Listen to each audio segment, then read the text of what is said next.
Ok, on va commencer. Je vais juste vous décrire très rapidement une nouvelle initiative qu'on est en train de mettre en place.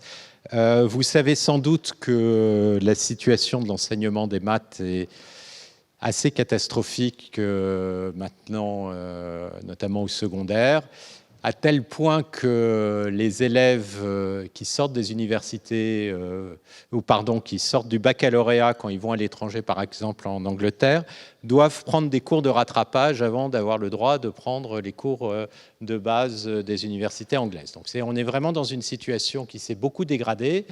Et un des enjeux, c'est d'essayer d'aider les profs qui sont dans le secondaire, qui sont dans des situations difficiles.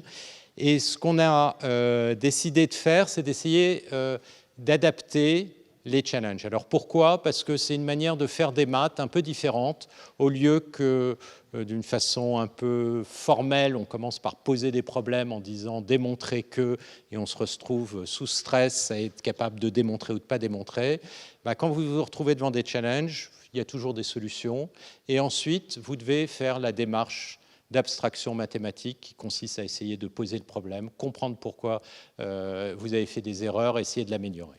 Alors évidemment, les challenges, ce n'est pas ceux qu'on vous donne là qui sont sophistiqués. Ce qu'on essaye de faire maintenant, c'est de faire des challenges pour les collégiens, pour les lycéens, avec l'environnement, etc. Et tout ça, c'est dans le cadre d'une initiative du Collège de France, Agir pour l'éducation. Tous ceux qui sont intéressés, vous êtes bienvenus par venir. Ça sera présenté à 17h. Mais ce que je voulais dire surtout, c'est que si ce genre de choses vous intéresse, que ce soit pour faire des challenges à partir de bases de données que vous connaissez pour des lycéens, les documents pédagogiques, etc., eh bien, vous êtes plus que bienvenus parce qu'il y a beaucoup de choses à faire et donc vous pouvez venir nous contacter. L'autre petit point, c'est que cette année, il va y avoir un forum sur lesmathématiques.net qui est accessible à tous ceux qui participent à ces challenges pour pouvoir éventuellement échanger si vous êtes bloqué sur des points techniques. Sauf qu'il y a deux conditions sur ce forum. Un, vous ne donnez pas vos solutions informatiques parce que le but des challenges, c'est à chacun de pouvoir travailler. Et donc, si vous balancez votre code informatique et la solution, vous allez détruire le challenge essentiellement. Donc ça, on s'assurera que ça disparaisse. Et deuxièmement, évidemment, pas de commentaires sur les gens, sur les cours, y compris le mien, que vous aimiez ou que vous n'aimiez pas. J'espère que oui, mais sinon, je vais vous demander simplement, c'est un forum scientifique d'échange technique, voir si vous avez des projets que vous voulez échanger entre vous. Donc voilà, je vais conclure là-dessus en donnant la parole à Marine Néré. Marine, c'est elle qui a supervisé toute l'organisation des challenges. Donc je voudrais commencer par la remercier parce qu'elle a fait un boulot extraordinaire.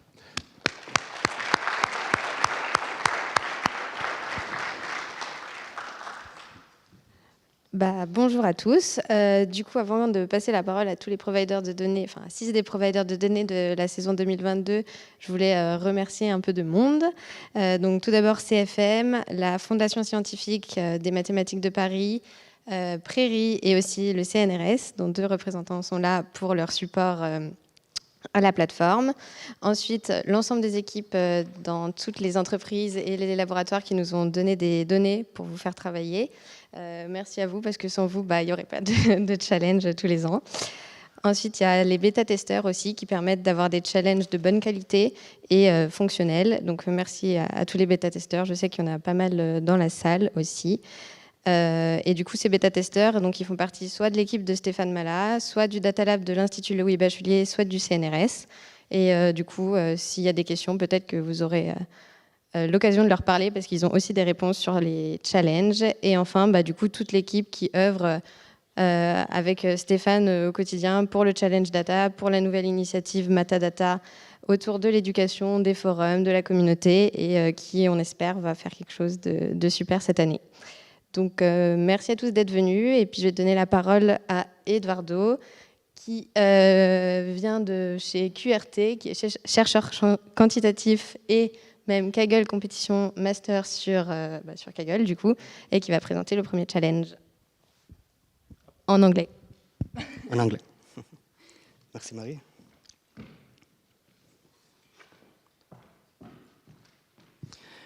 Bonjour à tous. Hello, everyone. My name is Eduardo Peinetti. I'm a quantitative researcher at Cuban Research and Technologies. I'm also a Kaggle Masters. I really enjoy this type of challenges, and I hope that you enjoy ours.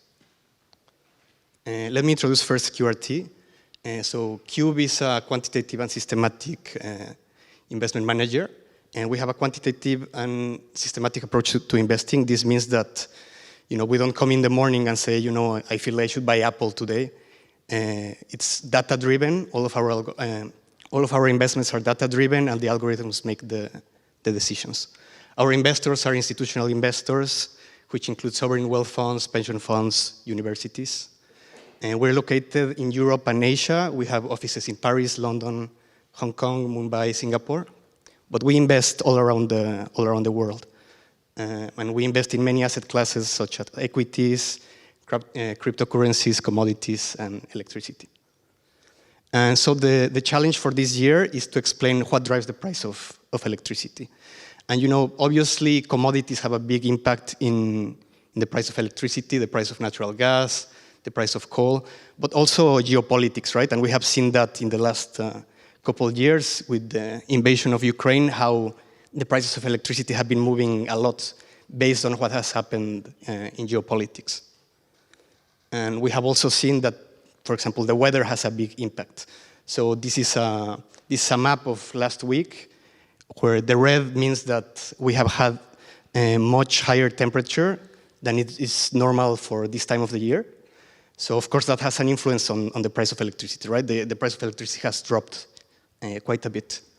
And we can see that in these maps. So the map on the right is from a month ago, and this one was from last week. And we can see that the prices of electricity have changed, fivefold, tenfold. And we can also see that the prices of electricity change depending on the country. And they change depending on the country for different reasons. One of the reasons is that each country has a different production mix. So for example, France depends a lot on nuclear power, and more and more on renewables.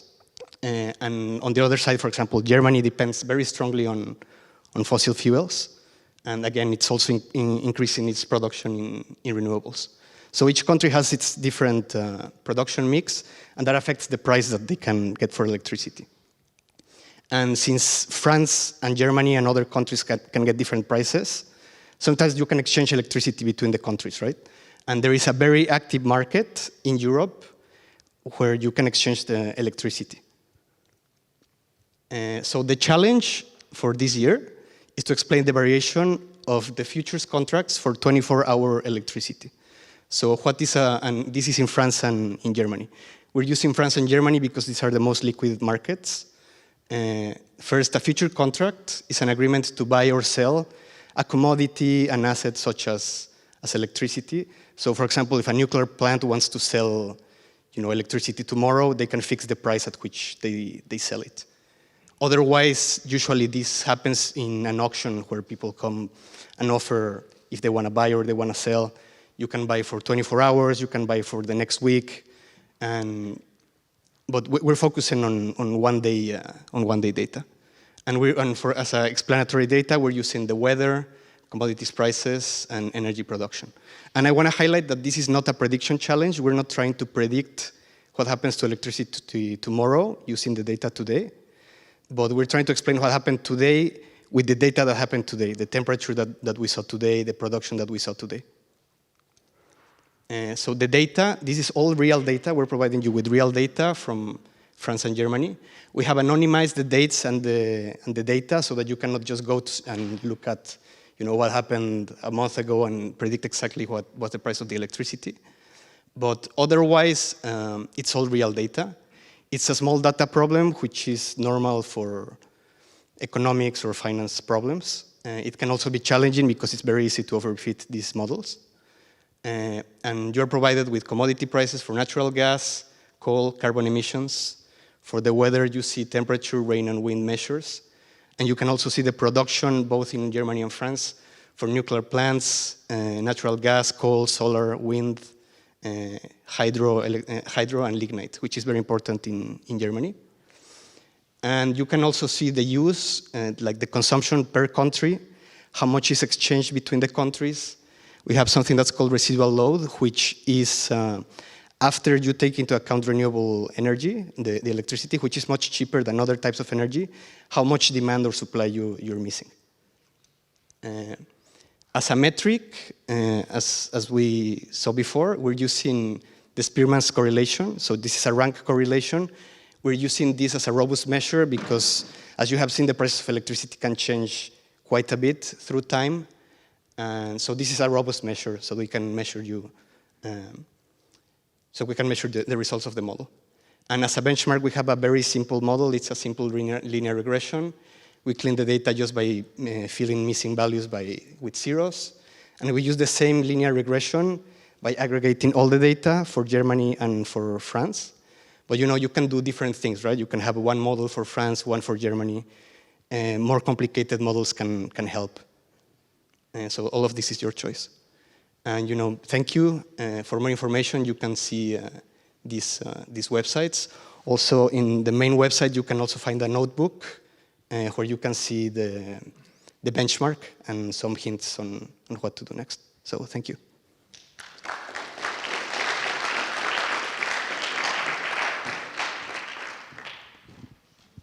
Est-ce qu'il y a des questions ou est-ce qu'on peut passer à la suite? Non, c'est bon. Ok. Merci beaucoup, Eduardo. Du coup, on va passer à la présentation de Pierre, qui vient de l'Université de Toulon, dans une équipe d'information et traitement du signal appliqué à la bioacoustique, et qui va parler du challenge de détection de clics d'Odontoset. Donc, vous allez savoir ce que c'est un Odontoset bientôt.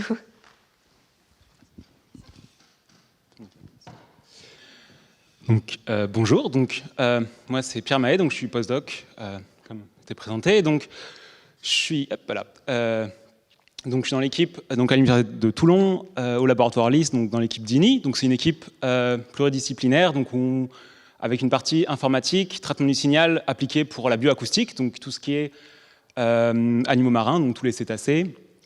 Donc on est une vingtaine de personnes, donc avec des permanents, des postdocs, des doctorants et des stagiaires. Et on a pas mal de projets en cours, dont juste quelques exemples pour illustrer nos activités.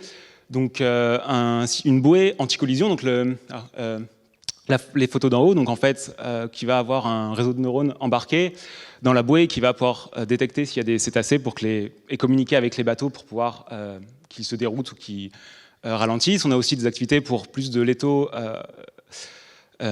l'autologie, donc de l'analyse du comportement animal, donc avec de la localisation de cachalots par exemple, ou de rorquals, donc pour comprendre mieux les comportements au niveau de la chasse, de la sociabilisation, donc à partir de réseaux d'hydrophones, donc comme on voit sur la photo du milieu, et aussi des activités plus sur le temps long, donc des mois d'enregistrement, des années même.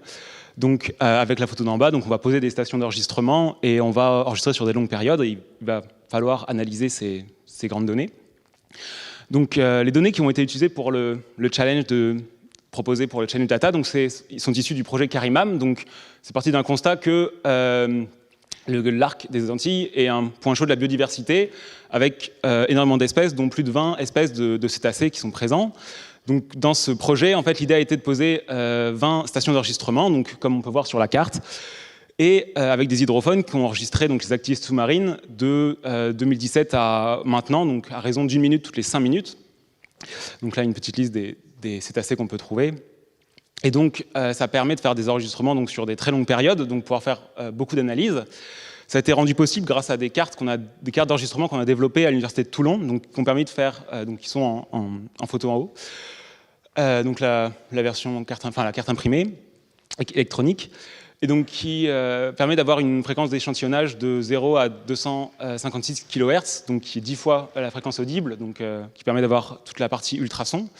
Et le projet a une particularité, c'est que les bouées, donc, comme on voit donc, la carte d'enregistrement installée sur la bouée là, sur la photo d'en bas, sont installées en eau peu profonde, donc, qui a l'avantage en fait, de ne pas enregistrer que les cétacés, mais en fait aussi toutes les activités d'autres poissons, les bruits de récifs, les bruits anthropiques, donc, qui en fait des données très très riches, donc sur des longues périodes de temps avec beaucoup de diversité de données, d'événements. Donc ça permet de faire pourrait permettre de faire pas mal d'analyses sur des domaines, aussi bien l'évolution des récifs par rapport au dérèglement climatique, par rapport aux nuisances par les bruits anthropiques, ou donc, ce qui nous intéresse, les cétacés. Donc les ontocètes sont ceux qui vont faire émettre des clics d'écolocalisation. Le problème, c'est que ces données sont entre guillemets tellement riches que il y a le revers de la médaille, c'est que ça devient difficile de détecter en fait ces clics, donc c'est les biosonars des cétacés. Et actuellement, on a des modèles qui détectent très très bien les clics automatiquement, mais dans un environnement peu bruité. Dans un environnement comme dans les données du challenge, qui sont beaucoup plus bruités, actuellement, les détecteurs sont assez peu fiables. Donc là, il y a deux exemples issus de la base de Challenge Data, donc un biosonar et un exemple négatif. Donc là, on sait que c'est, pour le premier, un cétacé, le deuxième, ça va être du balane, donc en fait des petites coquilles qui se mettre sur les récifs, et que ça soit sur la représentation donc, temporelle ou même fréquentielle, c'est pas forcément, donc là le clic, le transitoire est centré pour les deux, donc c'est pas forcément très facile de déterminer lequel lequel est un vrai biosonar et lequel ne l'est pas. Mais pourtant, quand on regarde les données, donc là c'est les différents clics extraits donc, à la main, pour différents cétacés, on peut remarquer qu'il y a quand même une certaine structure qui a l'air une certaine similarité qui a l'air de se ressembler. Et on a l'impression que c'est clairement possible. Après, quand on rezoome sur les deux exemples du départ, en vrai, entre eux, donc c'est toujours le même exemple que tout à l'heure, mais on voit bien qu'il y a bien un signal transitoire. On voit bien aussi la réflexion qu'il y a, donc le deuxième lobe un peu sur votre gauche, sur votre droite, donc la réflexion sur la surface de l'eau, mais bon, c'est pas forcément très clair, donc cette structure, c'est pas si facilement visible, et avec une représentation temporelle, ça n'a pas l'air forcément possible. Avec une représentation plutôt, une autre représentation, par exemple celle des spectres, ça a l'air d'être plus visible, mais même là, c'est pas forcément très, très différenciable, en sachant que, vu que c'est que des signaux transitoires, c'est vraiment juste souvent des signaux en spectre en termes assez larges, donc assez plats. Donc voilà, il y a clairement un besoin de peut-être réfléchir sur la manière quelle représentation utiliser en données en entrée. Si on parle un petit peu maintenant de la description de la base d'entraînement, donc il y a à peu près 23 000 échantillons d'exemples, donc chacun fait 20 millisecondes, donc avec une fréquence d'échantillonnage audio à 256 kHz, donc à la fois l'audible et les ultrasons. Et elles sont issues de 8 stations d'enregistrement, donc issues des 20. Et la répartition des données, c'est à peu près 40% de vrais clics, donc de clics d'ontocètes, de cétacés, donc 40%, et 60% de négatifs, donc de bruit. En sachant que dans les données d'annotation, on a aussi inclus dans l'ID en fait, le nom de la station, si ça peut être utile. Et ça représente à peu près 3 gigas de données, donc ça prend pas forcément beaucoup de place sur un ordinateur pour être utilisé. Pour les données d'évaluation, donc là, base publique, privée, agencée, on a mis ensemble à peu près 1000 échantillons, donc avec les mêmes durées d'échantillonnage, la même durée. Mais là, par contre, c'est sur deux autres stations secrètes. Donc, dans l'ID, on a juste remplacé par test. Et pour mesurer les performances des modèles, on utilise la ROC AUC. Et on n'a pas forcément donné d'informations sur les slides, mais il y en a plus sur le site du challenge. Mais pour la baseline, on a extrait quelques features qu'on sait utiles pour la classification de clics. Et on a utilisé après un random forest pour pouvoir avoir les scores qu'on a utilisés. Donc voilà, quelques de la bibliographie si ça vous intéresse ou si vous voulez aller un peu plus loin. J'attire votre attention sur la première référence, en fait, qui est le challenge qu'on avait proposé il y a 2 ans, donc sur une classe, là, par contre, de classification de clics. Donc je crois que c'est encore accessible sur la plateforme du challenge. Donc même si le classement est terminé, si ça vous plaît ce genre de challenge, n'hésitez pas à y jeter un coup d'œil. Voilà, c'est tout pour ma présentation. Si vous avez des questions, n'hésitez pas à me les poser. J'espère que ça vous donne envie de participer à ce challenge et donc n'hésitez pas aussi à nous contacter. Voilà, c'est tout pour moi. Merci.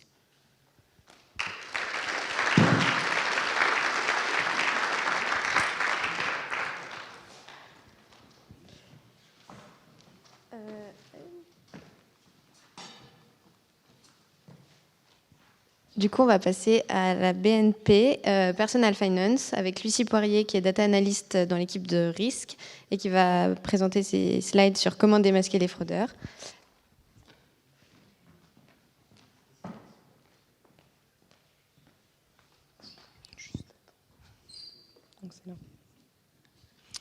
Donc, bonjour à tous. Donc, je suis ici pour vous présenter donc, le challenge qui est proposé par BNP Paribas Personal Finance et qui consiste à...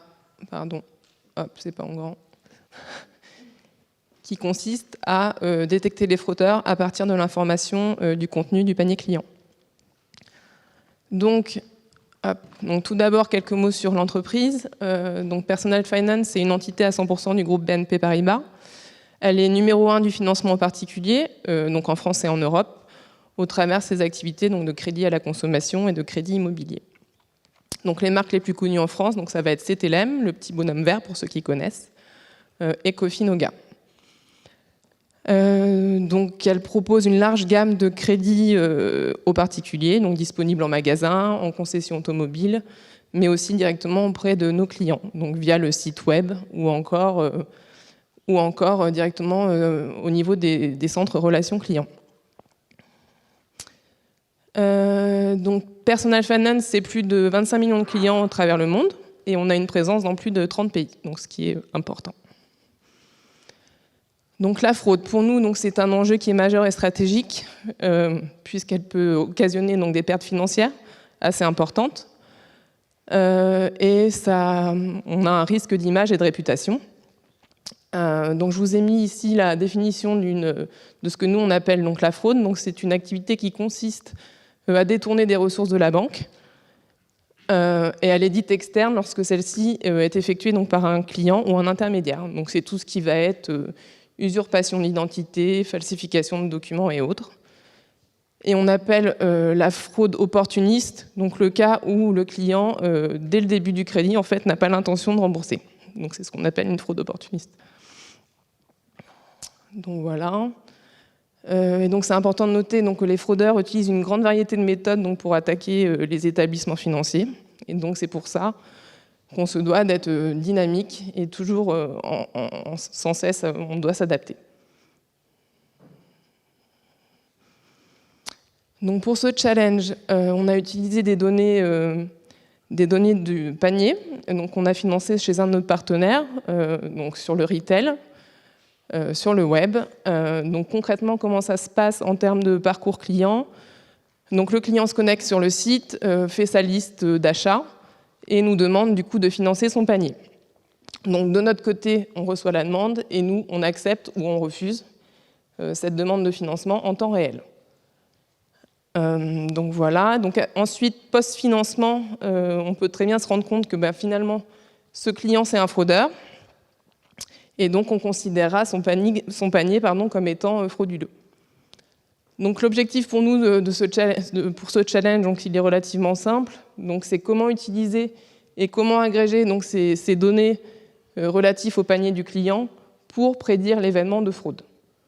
Donc on le sait déjà, certains produits sont plus ciblés que d'autres. Donc typiquement, l'iPhone dernier cri sera plus ciblé que d'autres produits.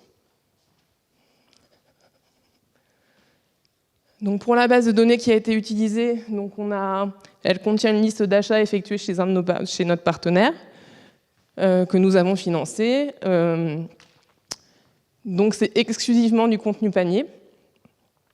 Et on a scindé notre base, donc, qui à la base contient plus de 115 000 observations et 147 colonnes, donc en 2 échantillons, un de modélisation et un de test.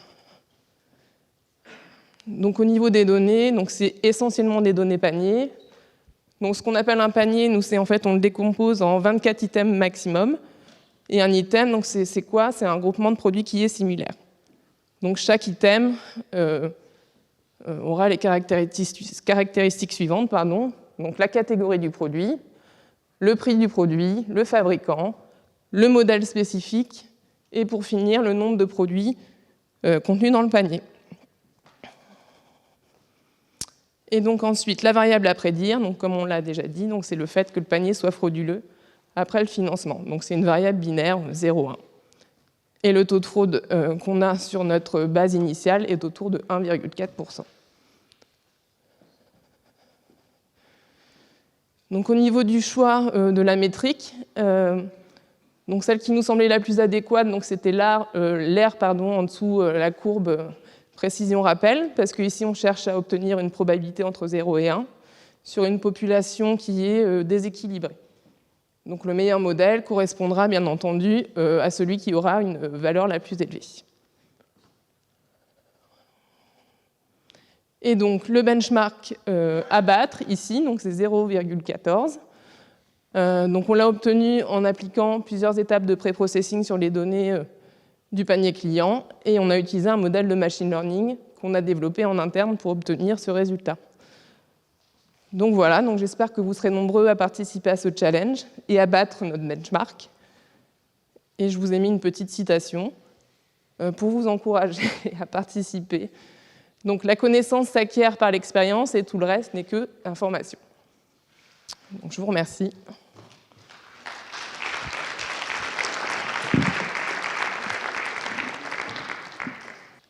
Du coup, on va passer au challenge suivant.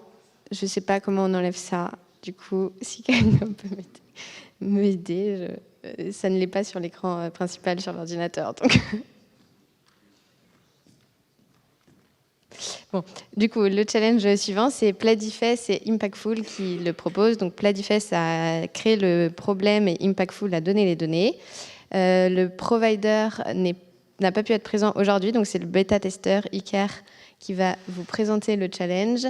Et il est data scientist senior à l'ILB Data Lab, dont je fais partie aussi.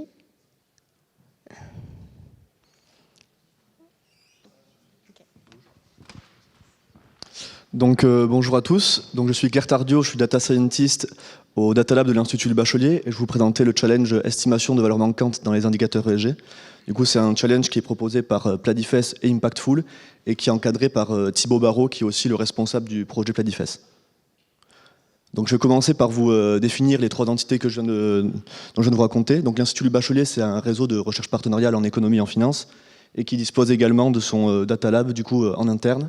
Et dans le cadre d'un de ces projets de recherche, l'Institut Bachelier a lancé le projet Pladifest, qui est un projet financé par l'Agence nationale de la recherche et qui vise à faciliter l'accès et la création de données extra-financières et qui sont disponibles via son site web. Impactful, de son côté, c'est une entreprise de conseil en finance durable et qui dispose également d'une base de données extra-financières qui propose différents indicateurs ESG, ESG pour environnement, social et gouvernance. Et du coup, dans le cadre d'une collaboration, Pladifest et Impactful du coup, vous propose de travailler sur ce challenge en utilisant les données d'Impactful. Alors, je vais commencer en donnant un petit contexte par rapport aux données ESG. Donc, du coup, suite au constat du changement climatique, les différents acteurs du secteur financier s'intéressent de plus en plus aux thèmes environnementaux et sociaux, et d'où leur intérêt croissant afin d'obtenir ce type de données, afin d'éclairer leur choix de la prise à décision. Cependant, aujourd'hui, c'est compliqué d'avoir accès à des données ESG de qualité et en plus qui soient complètes, et c'est exactement en fait la problématique de ce challenge, puisque dans les données Impactful qui sont fournies, il y a énormément de valeurs manquantes. Il y a certains indicateurs qui ont jusqu'à 96% de valeurs manquantes. Et du coup, l'intérêt de ce challenge, ça va être en fait de remplir cette base de données, d'imputer sur tous les indicateurs. Et donc en fait, l'intérêt de ce challenge, en fait, c'est double. Ça va être de travailler sur des données ESG à fort impact qui intéressent de plus en plus les gens dans le secteur de la finance durable, et en plus de travailler sur un jeu de données à fort taux de valeur manquante, qui est en fait une problématique qu'on traite peu dans le domaine dans les différents challenges, et qui pourtant en fait est critique et qu'on rencontre tous les jours dans le domaine de la data. Donc par rapport aux données, du coup, la base de données est composée d'une quinzaine d'indicateurs extra-financiers sur 10 000 entreprises qui sont anonymisées sur 3 années, donc de 2018 à 2020. Et donc là, vous pouvez voir les différentes données. Du coup, il y a 5 données qui ne sont pas à estimer, plus 15 indicateurs extra-financiers qui sont tous chacun estimés. Et du coup, vous pouvez voir la diversité de ces différentes données. Du coup, par rapport au format de ces différentes données, contrairement à un format standard où on a une seule variable d'output, là, les données d'entrée et de sortie auront exactement le même format. Du coup, ils auront le même nombre de lignes et de colonnes. La seule différence, ce sera que les fichiers d'entrée auront en plus des valeurs manquantes ajoutées artificiellement, du coup qui seront masquées dans ces fichiers-là, et que ça va permettre en fait ensuite de comparer par rapport au fichier de sortie pour obtenir un score de performance. Et justement, du coup, ce score de performance est obtenu du coup via une métrique du coup qui est l'erreur quadratique moyenne normalisée. Donc, ce qu'on fait pour calculer cette métrique, c'est qu'on va du coup filtrer pour chacun des indicateurs les lignes où les valeurs ont été initialement masquées sur les données d'entrée, et qu'ensuite, du coup, on va calculer par rapport aux données initiales la NRMSE pour cet indicateur, et on va effectuer ce calcul pour l'ensemble des indicateurs, et ensuite effectuer la moyenne pour obtenir du coup le résultat final, pour obtenir la performance du modèle. Au niveau du benchmark, le benchmark est assez simple, on a utilisé une MICE simple qui est fournie par le package Iterative Imputer par sklearn, et ce qui nous permet d'obtenir au final une RMSE de 0,136. Donc voilà, c'est tout pour moi, merci pour votre attention, et en espérant que vous choisissez ce challenge, je vous souhaite bonne chance.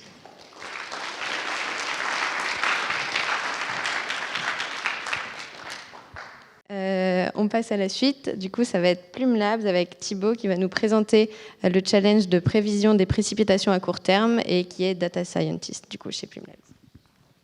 Merci. Bonjour à tous. Donc, je suis Thibaut Cassard. Ça fait 3 ans que je suis chez Plume Labs. Du coup, Plume Labs, c'est une entreprise qui s'est intéressée originellement à la qualité de l'air, et qui, depuis une récente acquisition il y a 1 an par AccuWeather, s'intéresse maintenant aussi à des sujets de météo.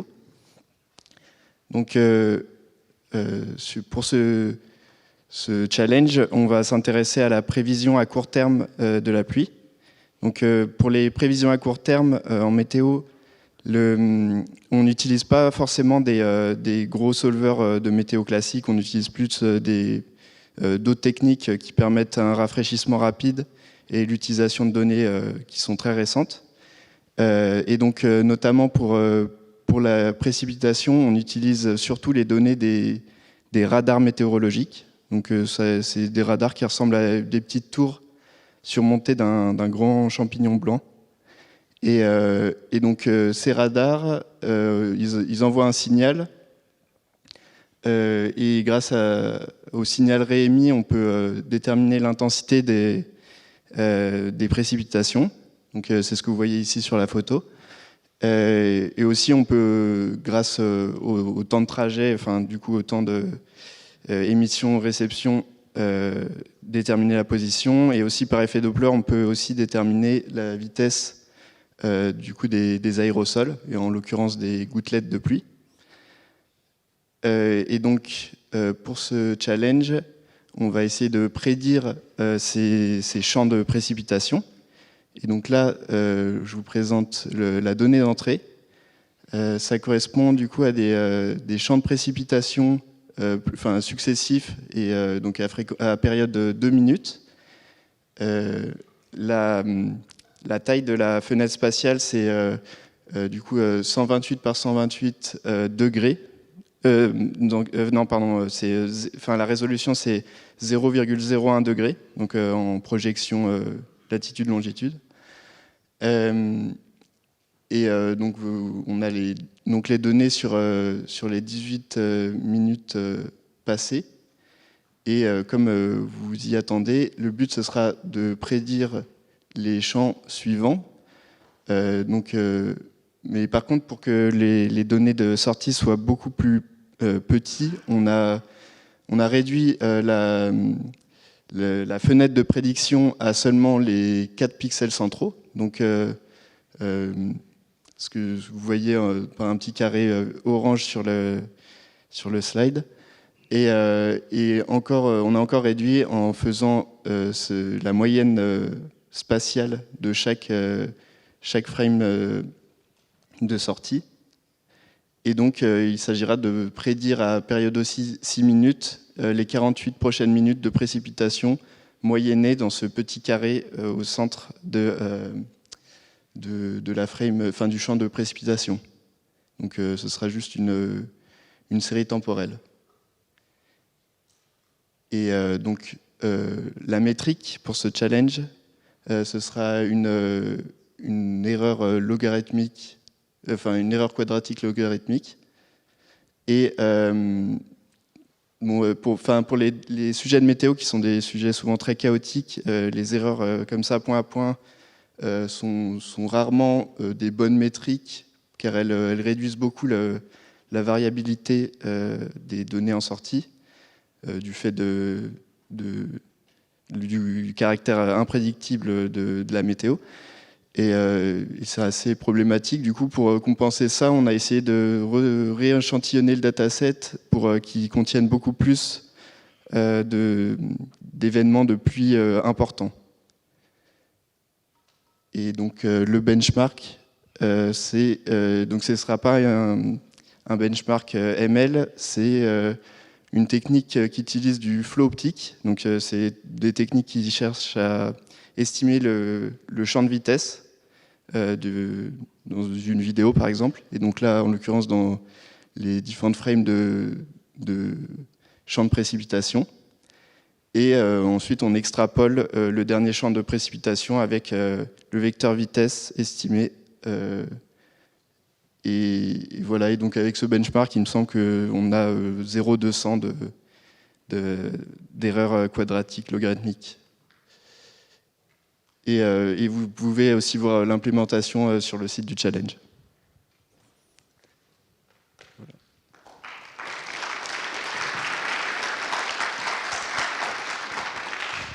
Merci Thibaut. Et on va passer à la dernière présentation pour aujourd'hui. Les 7 autres challenges seront présentés la semaine prochaine. C'est donc la détection de la mutation PIK3CA dans le cancer du sein. Et donc c'est John, qui est Senior Research Scientist chez Hawkin, qui va vous la présenter. Merci beaucoup. Bonjour à tous. Donc, je suis John Klein et donc je travaille pour Hawkin. Et on est donc très content de vous présenter l'édition 2023 de notre challenge, qui, comme le précisait Marine, s'intéresse à la prédiction d'une certaine mutation pour les patients atteints d'un cancer du sein. Mais il faut retrouver la présentation. Petite.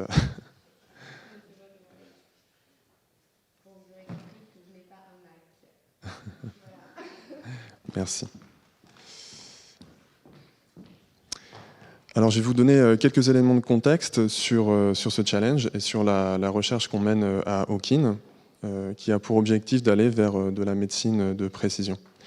Donc, ce qui se passe quand vous avez, pour une personne qui est atteinte d'un cancer, en fait, donc son médecin va commander un certain nombre d'examens biologiques, et en fonction des résultats de ces examens, il va grouper les patients dans différents clusters et proposer un plan de traitement adapté à chaque sous-type de patient. Et ce qu'on propose chez Hawkin, c'est d'essayer d'aller vers la granularité la plus fine de ce processus-là en sous-typant les patients au plus proche de leurs caractéristiques personnelles. Donc pour arriver à faire ça, on utilise des techniques d'intelligence artificielle, machine learning, donc soit pour aller plus loin dans le sous-typage, soit pour accélérer les sous-typages déjà utilisés en routine clinique. Alors pour le challenge qu'on vous propose cette année, on va s'intéresser à un premier sous-typage pour le cancer du sein qui est le statut ER+. C'est un statut qui est important parce que si vous êtes ER+, ça veut dire que vos cellules cancéreuses, elles réagissent à la présence d'œstrogènes, elles vont proliférer. Donc c'est une information qui est importante à savoir parce que si on sait ça, on peut mettre en place des traitements hormonaux pour bloquer le signal hormonal et donc empêcher cette prolifération. Parmi les patients qui sont ER+, on va spécifiquement vouloir aussi savoir s'ils possèdent la mutation qui nous intéresse dans ce challenge, parce que cette mutation, on sait qu'elle va bloquer les traitements endocriniens, c'est-à-dire hormonaux, Mais il existe aussi une molécule, l'inhibiteur PI3K-alpha, son petit nom, qui permet de bloquer l'activité de ce gène muté et donc de retrouver une efficacité des traitements hormonaux. Et donc le but du challenge, c'est d'effectuer cette seconde étape de sous-typage à l'aide de techniques de machine learning. Alors les données qu'on met à votre disposition pour arriver à apprendre un tel modèle sont des images d'histologie. Donc les images d'histologie, elles sont obtenues à partir d'un prélèvement biologique qui est effectué directement sur la tumeur. Cette tumeur, ensuite, on prend une coupe très très fine qui est placée sur une petite plaque de verre, du coup qu'on appelle une slide, et on ajoute un colorant, on passe ça dans un scanner très haute résolution, et ça nous sort une image qui ressemble à ceci, qui est une image très volumineuse, 100 000 pixels par 100 000 pixels. Donc on peut aller finement observer les cellules présentes dans ce tissu, et donc ces cellules-là contiennent visuellement des patterns qui vont nous permettre de détecter l'activité liée aux gènes qui nous intéressent. Alors le problème, c'est que ce sont des images qui sont beaucoup trop grosses pour passer dans les pipelines classiques de deep learning. Du coup, ce qu'on fait, c'est qu'on va, pour réduire un peu la dimension, en fait, on va tirer au hasard des images beaucoup plus petites à l'intérieur de l'image initiale, là où il y a de la matière biologique, évidemment. Et donc, on va, dans le challenge qu'on vous propose, on fait ce processus-là 1000 fois par slide, et donc on obtient 1000 images de plus petite taille qu'on appelle des tuiles, d'où le nom tuilage pour cette première opération qu'on effectue. Alors, mine de rien, ce processus-là, il nous fait changer de paradigme, parce qu'au départ, on a un paradigme classique supervisé, donc on a une slide, un label, présence de mutation ou non, mais à la fin du tuilage, on se retrouve avec 1000 petites images et toujours un seul label. Alors malgré tout, après le tuilage, la dimension des données reste assez élevée. Donc on fait une autre étape qui est une extraction de features. C'est assez classique en sciences des données, évidemment. Je vous apprends rien. Et donc pour faire ça, on a utilisé un réseau ResNet entraîné avec l'algorithme MocoV2, donc qui est un algorithme qui fait de l'apprentissage de représentation auto-supervisé. Et donc on passe chacune des slides à l'intérieur de ce ResNet, ce qui nous fournit, chaque tuile à l'intérieur de ResNet, c'est qui nous produit un vecteur de caractéristiques de taille 2048. Donc ça nous donne des vecteurs lignes qu'on va concaténer, et ça nous donne en fait une matrice du coup de taille 1000 par 2048. Donc c'est essentiellement avec cette matrice-là qu'on va travailler dans le challenge. On vous propose une baseline pour prouver qu'il y a bien un signal prédictif dans ces matrices. La baseline est vraiment simple pour le coup. Elle consiste à faire une moyenne sur les lignes de la matrice. Donc on obtient un vecteur caractéristique moyen pour l'ensemble de la slide. On passe ça dans une régression logistique. Et on obtient une AUC d'un peu plus de 60%. Donc il y a bien un signal prédictif.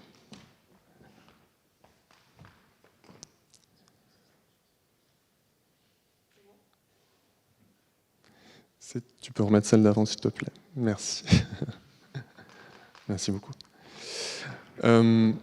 Quelques mots supplémentaires sur la cohorte qu'on met à votre disposition pour ce challenge, maintenant que j'ai présenté un peu la caractéristique des données. Donc, on met à votre disposition 344 slides qui proviennent de 305 patients. Donc, ça veut dire qu'il y a certaines slides, il y a certains patients pour lesquels on a fait plusieurs prélèvements.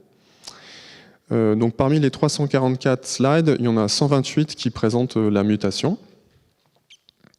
Un autre élément, c'est que donc pour chaque exemple d'apprentissage, on vous fournit plusieurs données. Donc il y a la fameuse matrice dont je parlais.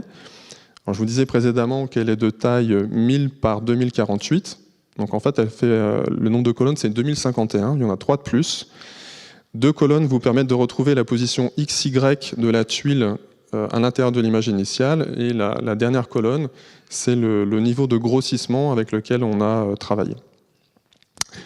On vous fournit également toutes les images de tuiles, donc avant leur passage par l'extracteur de features MoCo, et puis quelques métadonnées supplémentaires. Puis évidemment, pour l'ensemble de train, vous avez les labels, et pour le test, non. Donc pour conclure, quelques petites spécificités vis-à-vis de notre challenge. Donc, la première, c'est qu'on est sur un paradigme de type MIL, Multiple Instance Learning. Donc, c'est sans doute, si vous voulez faire ce challenge, c'est sans doute une bonne idée d'aller voir un petit peu la littérature sur ce qu'il se fait dans ce paradigme. Vous l'aurez sans doute noté dans ce que j'ai dit précédemment, c'est qu'il y a un léger déséquilibre de classe, peut-être à prendre en compte aussi dans votre stratégie.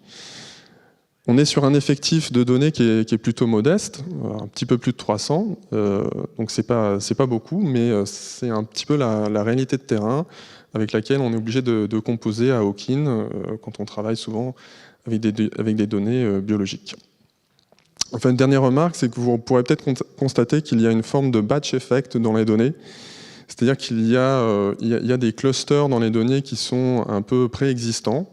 Alors, malheureusement, ce ne sont pas des clusters qui sont pertinents en termes de ciblage thérapeutique, mais qui s'expliquent par l'identité du centre qui a créé la slide, parce que il y a 5 centres différents qui sont utilisés dans ces données-là, et tous n'ont pas exactement le même protocole de création de la slide. Et donc ça laisse des traces numériques qui sont encore présentes après le passage par l'extracteur de features.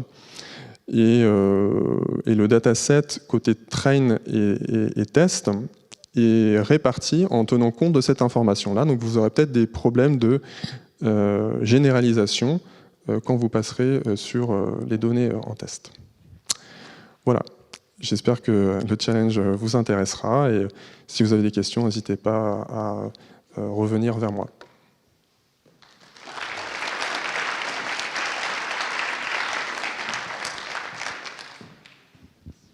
Du coup, c'est bon pour les 6 challenges de cette semaine. Donc, merci à tous d'être restés, d'avoir montré un intérêt pour les présentations des providers de données. Et du coup, si vous avez encore des questions et que vous avez posé les poser devant tout le monde, ils vont rester là quelques minutes. Donc, voilà. Merci à tous et à la semaine prochaine.